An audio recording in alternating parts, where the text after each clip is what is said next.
ఎదగమని మొక్క నీకు చెబుతుంది. ఎదిగిన కొద్దీ వదగమని అర్థమందులో ఉంది. అపజయాలు కలిగిన చోటే గెలుపు పిలుపు వినిపిస్తుంది.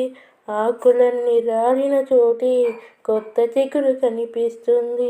దూరం ఎంత ఉందని దిగులు పడకు నేస్తమా, దరికి చేర్చే దారులు కూడా ఉన్నాయిగా. భారం ఎంత ఉందని బాధపడకు నేస్తమా, బాధ వెంట నవ్వుల పంట ఉంటుందిగా. సాగర మదనం మొదలవగానే విషమే వచ్చింది. విసిగే చెందక కృషి చేస్తేనే అమృతమిచ్చింది. అవరోధాల దీవుల్లో ఆనందానిది ఉన్నది.